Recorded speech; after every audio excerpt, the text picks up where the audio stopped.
Products are made in factory but brand are made in mind. जी हाँ, आप कोई भी कितना भी अच्छा प्रोडक्ट क्यों ना बना ले, जब तक वो लोगों के माइंड में फिट नहीं होता ना, तब तक आप उसे सेल नहीं कर पाओगे। हम चाहे आज कितने मॉडर्न हो गए हों, पर अपनी लाइफ में अक्सर हम वही डिसीजन लेते हैं जो आज तक लेते आए हैं, जो हमारे ट्रेडिशंस है, जो हम अपने माँ बाप से सीखा है, जो हमारा कल्चर है, उसी के बेस पर हम अपने काफी सारे डिसीजन लेते हैं। उसी चीज के ऊपर एक केस स्टडी है नेस्ले नेस्कैफे कॉफी को लेकर। 1970 में जब जापान की इकोनॉमी बूम पर थी, तो नेस्ले चाहता था कि कैसे न कैसे करके जापान की मार्केट में एंटर किया जाए और उनकी चाय को रिप्लेस कर दिया जाए कॉफी से। तो देखिए, आप जानते हैं नेस्ले के पास बहुत सारे प्रोडक्ट है, पर अगर देखा जाए उनका मेन प्रोडक्ट तो वो है उनका नेस्कैफे कॉफी, जो आज आपको हर जगह पर स्ट्रीट स्टॉल्स हर जगह मिल जाएगा। और जापान में भी कुछ ऐसा ही था। नेस्ले ने जापान की मार्केट में एंटर करने से पहले जापान के लोगों पर बहुत सारी रिसर्च की कि क्या उन्हें नेस्कैफे कॉफी का स्वाद पसंद आता है। तो एक भी ऐसा पर्सन नहीं था जिसने ये कहा हो कि नेस्कैफे कॉफी उन्हें पसंद नहीं आई। हर किसी को उनकी कॉफी पसंद थी। बस फिर क्या था, इस पॉजिटिव रिस्पॉन्स की वजह से हर एयरपोर्ट, स्टॉल, एक छोटे छोटे दुकान पर भी नेस्ले की नेस्कैफे कॉफी बिकना शुरू हो गई।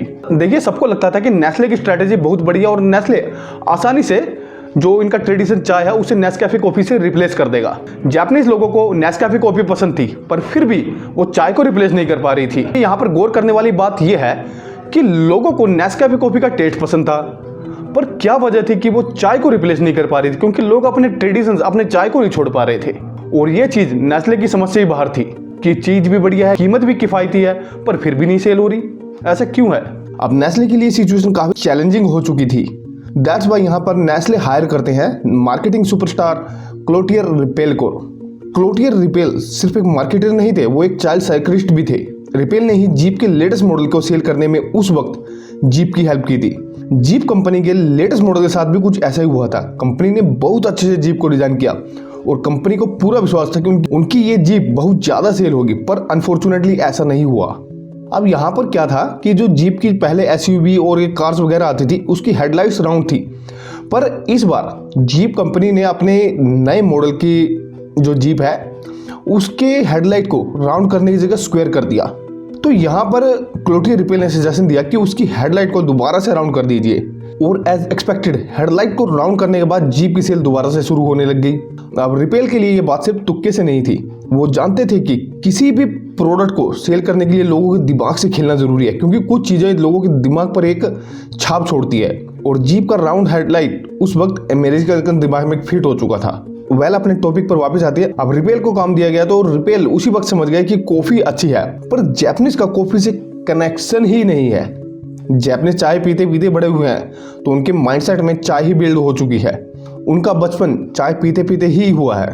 उन्होंने अपने दादा परदादा सभी को चाय पीते ही देखा है। तो दैट्स वाई जब वो अडल्ट हुए तो वो वही चाय उनके दिमाग में बनी रह गई। तो इस चीज को कहते हैं न्यूरो मार्केटिंग, मतलब कि लोगों के दिमाग से खेलना। तो यहाँ पर रिपेल ने रेकमेंड किया कि कॉफी कैंडी बनाई जाए जिसमें डिटो कॉफी का ही टेस्ट हो। That's it. और ऐसा ही कंपनी के द्वारा किया गया। उसके बाद नेस्ले ने कोल्ड कॉफी लॉन्च की जिसमें भी कॉफी का टेस्ट था। बस फिर क्या था, लोगों को धीरे धीरे कॉफी की हैबिट होने लगी।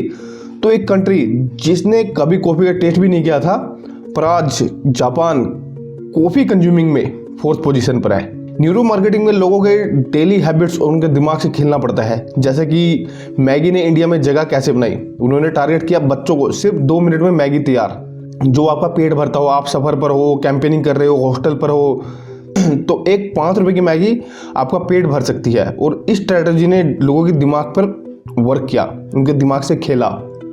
और रही बात इंडिया में नेस्ले कॉफी की, तो भारत जैसे देश में आज भी चाय ड्रिंक के मामले में पहले नंबर पर ही है। दूसरे नंबर पर बेशक कॉफी है, क्योंकि कॉफी हर कोई नहीं पीता।